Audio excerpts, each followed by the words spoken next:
So home buyers feeling a squeeze. Home prices continue to rise while the supply of homes fails to keep up with demand. Treasury Secretary Scott Bessent said this week that President Trump may declare a national housing emergency this fall. So Bessent's comments come as a new Wall Street Journal poll finds that a majority of Americans say they have little or no confidence that they could buy a home if they wanted to. At last week's cabinet meeting, Vice President J.D. Vance pointed the finger at the policies of the Biden administration.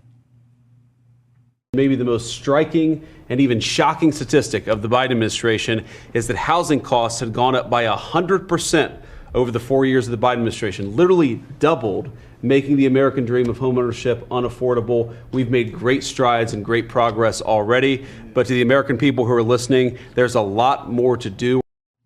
So we're back with our panel. So Alicia, I'm going to start off with you. What would declaring a housing emergency look like? Well, I'm not exactly sure. It would potentially open up new federal powers. There has been some discussion of whether to lease or auction off federal land for building more housing. But the broader issue is that why housing has become less affordable is supply and demand. Supply has been constricted in part because high interest rates now have deterred people from moving because they locked in oftentimes below 3% interest rates during the pandemic, and now interest rates are 6.5% on average. And then you have to consider the issue of demand. And here, I'm not sure J.D. Vance is exactly right. The Fed actually deserves a lot of the blame here by goosing demand by keeping interest rates so low during 2020 and 2021. That pushed up demand for housing. And as a result, housing prices rose. And now combined with the higher interest rates, that's really why housing has become less affordable. Yeah, and full disclosure, I'm sitting on my 3% mortgage, and I love it, not going anywhere with that. So, Kim, what has got us to this point where the Wall Street Journal polling is showing that most Americans think the American dream is out of reach? Well, it is those housing costs. And look, there are policies that can be done to aid with this. And presumably, if Donald Trump were to declare a housing emergency, part of it would be aimed at that. Now, let me note that I think a lot of the things that the administration is already doing, in particular on the deregulatory front, is helping at least at the margins. Let's not forget this Biden green climate agenda was hugely targeted in part at homes and their weatherization and making them use renewable equipment. All of that begins to add up into the costs of new homes. There's been some talk, the president's talked about maybe eliminating capital gains taxes on home sales. I don't know how much exactly that would help, but here's another thing. Expect Republicans, if this were to go forward, to use it as a lever to push for their plan to try to turn more federal land, have a few federal land sales on the outskirts of major population areas to free up some land for potentially new construction. But some of this is limited. I mean, a lot of this is macro policy, but some of it is limited in terms of the policy Congress can enact, because so much of this, Edward, is about local zoning ordinances and restrictions, at least on the supply side, in the creation of new housing units. Yeah, and Mary, I'm going to continue with that theme. So I've talked with administration sources who say that they're looking at maybe ways to lower closing costs. But what really could any administration, do to lower the price of a home? Yeah, I think both of my colleagues here have hit on the key aspects of that. Most of the regulatory burdens and the regulatory barriers are local and state barriers. And we live in a federalist system. The president wants to call an emergency and wave his arm and change everything. But if you live in a town where, lots are zoned for 1 acre, you're not going to like it if he comes in and puts in, multifamily housing at a big apartment building on the lot next door to yours. So this is going to be a local matter that has to be fought out at the local level. There are also very high property taxes. That's also a local problem. And there are high insurance costs. So affording a home is not just paying the mortgage, but paying all those other additional costs that are charged by the local government. So I'm not sure that the president, I mean, it's a very populist viewpoint that he can just sort of say, I'm going to fix this problem, and the crowds will cheer. But I'm not sure this is something that the federal government can really do much about.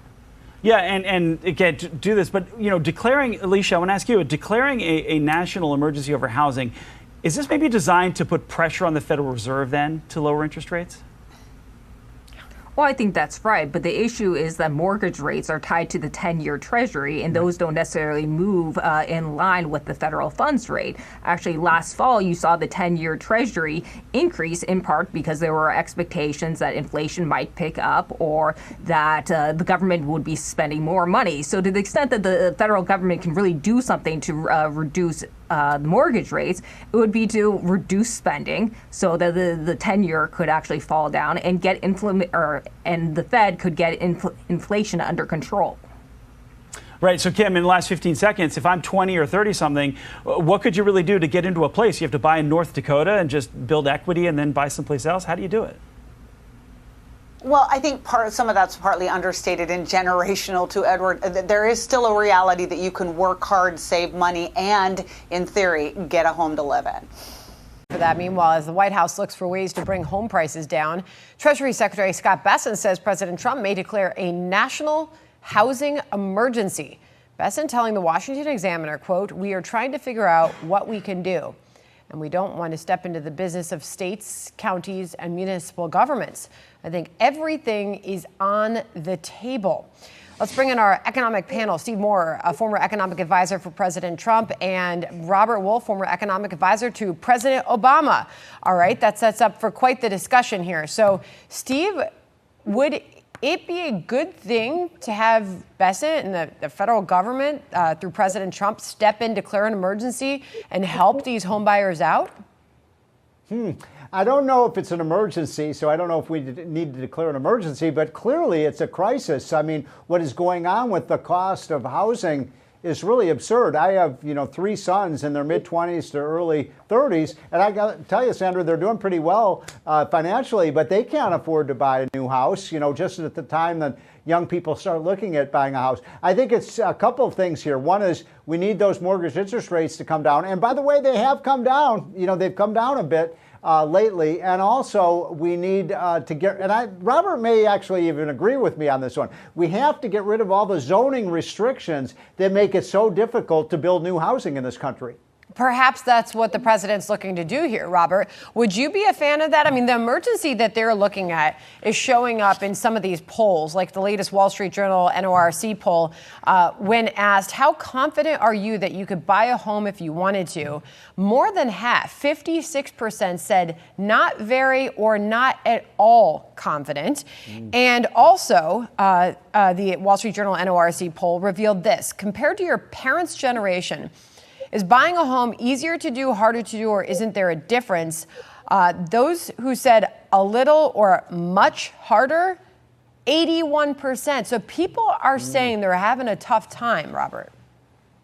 Yeah, although the economy is doing well, thinking that you can reach the American dream for young people is more pessimistic than ever. And I agree completely with Steve on this. I know that's hard, but a few things.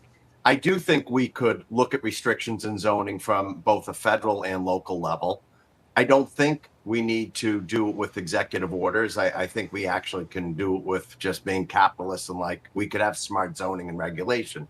With that being said, Sandra, you and I have been talking with Steve. We've been talking for 5 years on this housing crisis that started during COVID, right? During COVID, lack of building, lack of construction, home ownership lacked mobility and transferability because they locked in low rates. Then we had inflation rising dramatically, both on rates and all the supplies, whether it was lumber, steel. So we're seeing a little light at the end of the tunnel on the rates, and I think they'll continue to come down. The Fed's going to be cutting in September. I also think, though, the president, what he could do is cut tariffs on steel, aluminum, and lumber. I mean, there's no question what's going on between us and Canada is impacting lumber prices. And so I think that could be helpful. And that's something he could do. And I think that's being chatted about. What can we do with the supply of those that directly impact housing prices? We're upside down right now in housing. The last thing I'll say, and Steve and I chatted about this, it's the first time in a long time we have new home buyers looking at new homes. They've always used to look at existing homes. So we're like upside down. That's like hasn't happened in 40 plus years. That's happening in certain markets, right? Not all over the country, but certain markets, those are higher demand and they're not looking at the existing homes. But I mean, Steve, if I were to channel our friend Larry Kudlow, I mean, I'm sure he would sit here and say, let's just promote growth, keep rolling back regulations, lowering taxes. Let's see the growth and the higher employment, and people will be able to get into these homes again. Is that a false reality?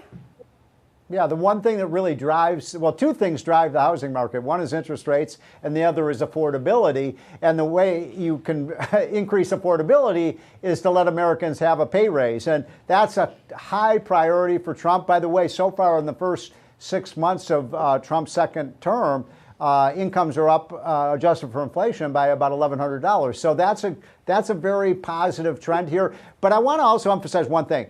Home ownership is so critical to just our culture, our society. We want young people to set down roots and start families and have a home to live in and be part of the community. And the fact that so many of these young people in their 30s and even 40s can't even afford to buy a home, that's a social and an economic problem. Well, yeah, and to Robert's point, a lot of those don't want the starter home. They want to skip the starter home and get into something more substantial, which is also delaying the process. That's the other thing.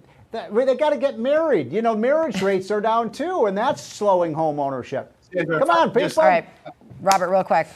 Just to add one thing. We also got to get the banks lending again, right? Amen. FICO scores are so high. Yeah. They want people 30% down. That's not going to work. That's not affordable. It just can't happen. So we have a lot of things. This has been like the 5-year perfect storm, and we have to rearrange the deck. But we can't force the lending because we know how that story goes. All right. Thank you so much. Good to have you both here. Appreciate the discussion. A tale of two housing markets, home prices in half the country on the way up and in the other half going down. Let's bring in Katrina Campins, Fox Business real estate contributor and host of Mansion Global. Katrina, great to have you on. People have so many questions when it comes to the housing market right now, and seems that, there's still a wait and see for these interest rates to maybe come down and increase affordability. So what are we seeing right now, and what are the trends? Thanks for having me on, Sandra. Real estate has always been about location, location, location, and that's more true now than ever. Right now, the U.S. housing market feels like two different countries. In parts of the South, like Texas and Florida, prices are softening as post-pandemic building booms finally catch up to demand. Yet in the Midwest and the Northeast, home prices continue to climb due to aging housing stock, restrictive zoning, and sluggish permitting that stifles new construction. Now, even where prices are cooling, homes remain about 46% more expensive than before the pandemic. This regional divide is fueling a national reshuffling. Families and businesses are leaving high-cost, heavily regulated blue states for lower-tax, pro-growth red states, accelerating America's political and economic transformation. But beneath the headline lies a deeper problem, a structural mismatch between where homes are being built and where the demand actually exists. There's outdated zoning laws and labor shortages and underinvestment infrastructure, which are blocking growth. And that is what we are seeing, right? Where it's easier to build new homes. You're seeing those prices come back down. Obviously, when supply goes up, it allows those prices to come down. This is a snapshot of what we have been able to see per the U.S. Census Bureau over the past year. The amount of new homes for sale up almost 9%. Median sale price then comes down about 3%. But still, new home sales is down. So this is a sign that the U.S. housing market is cooling. This is President Trump suggesting when he spoke about this. He took a question on the housing market just a couple weeks ago, suggesting lowering those interest rates will help a lot. Listen. How important is it we have no tax on home sales, capital gains, to unleash the housing market in this country? Well, we're thinking about that, but would also unleash it just by lowering the interest rates. If the Fed would lower the rates, we wouldn't even have to do that. But we are thinking about no tax on capital gains on houses. We should have lowered interest rates many times. Europe lowered their rate 10 times. We lowered ours none. And it's causing a problem for people that want to buy a home. So you got to think that if you're a buyer in this market, that you're saying, well, if they're talking about lowering the interest rates in September, I might as well wait. And if you're a seller, you might be thinking about waiting because you've got to go get into another house. So maybe that's what this is all about.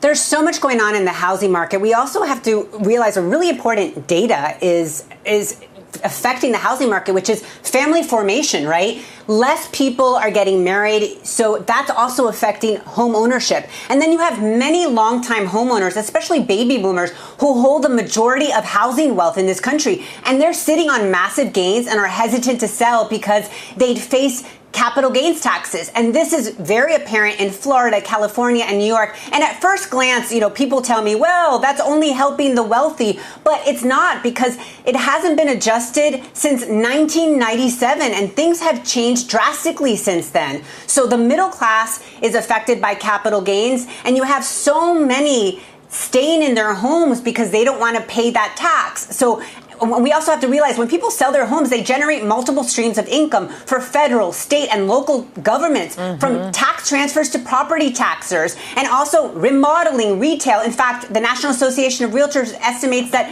every home sale generates about $86,000 in economic activity when adjusted for inflation. So reforming capital gains, whether it's full elimination or indexing it for inflation, would free up inventory. But I do agree, Sandra, that a lot of people are waiting to see what happens with interest rates, because affordability is the main issue, and they don't have enough supply in the Northeast and the Midwest. I can imagine that would change things a lot. Right now, the market's anticipating that could be changing. That first cut could be coming in September. And for most people, this is the largest investment they ever make, the largest asset they ever own. It's important. Thank you so much, Katrina. Good to get you on the program. Thanks. Great to be here. All right.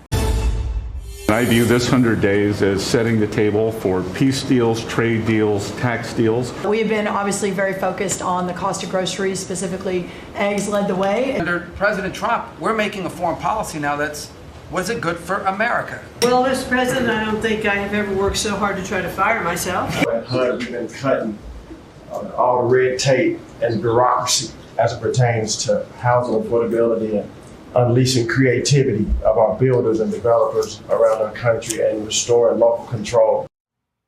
And that was a sampling of yesterday, where members of President Trump's cabinet gave their 100-day progress report. And my next guest, he was at the table. That was the last speaker there, HUD Secretary Scott Turner. And I haven't had the pleasure of interviewing you yet, so it's an honor to have you on the show. Housing is a big deal. I just want to put up a couple numbers on the board here, that the median existing home prices have climbed 2.7% to $403,000. That's an all-time high for the month of March, and the 21st consecutive month of year-over-year price increases, and people are feeling it. The latest census report shows that people spend more than 30% of their income, or households do, on housing costs. I know that feels like a lot and too much for people. You aim to try to get that down. What are the steps that can be done to do that? Well, good morning, Diana. I'm happy to be with you, and thank you for having me on your show. And you're exactly right. We have a housing affordability crisis going on in our country, and President Trump from day one signed an executive order to bring down the cost of housing and make housing affordable again. And so at HUD, we've been very intentional about this, taking down burdensome regulations, taking down the red tape.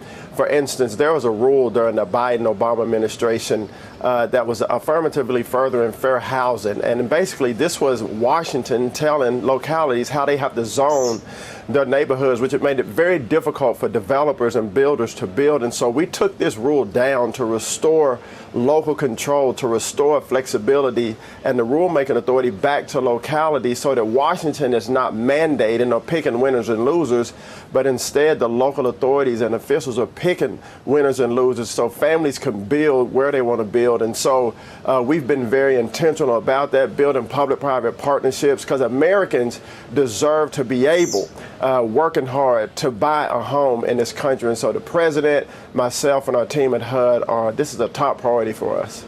Do you think that some of the problems are more Washington-based, or is it more in the localities? Like, for example, in some states where it's just impossible to try to get projects going, where permits take forever, things get caught up in the courts. Is it more of a local problem than a national one?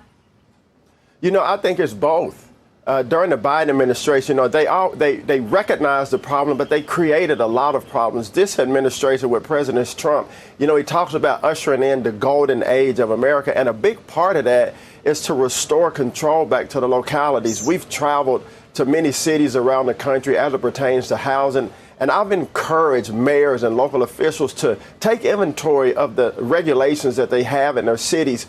Builders want to build. Innovativeness and creativity in America is so much, but you can't have that if regulations are so heavy. For instance, if you build a multifamily project in a city across America, about 40% of the cost is regulation. A single family project, about 20 to 25% of those fees and costs is regulation. And so on a local level, mayors and other officials have to look at the regulations and bring them down as it pertains to zoning, as it pertains to height restriction, density restrictions.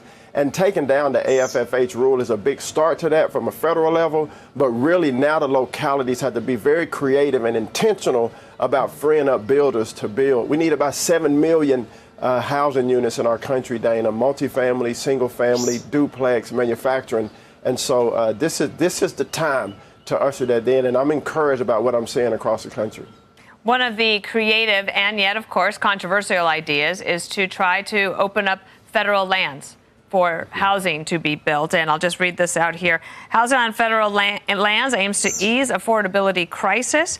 That developers and researchers say the idea of building more homes on federal land could help ease shortages, but various obstacles could hinder the effort. I'll just give you a chance to explain to people here. You're not talking about building a subdivision in the middle of Yellowstone Park necessarily.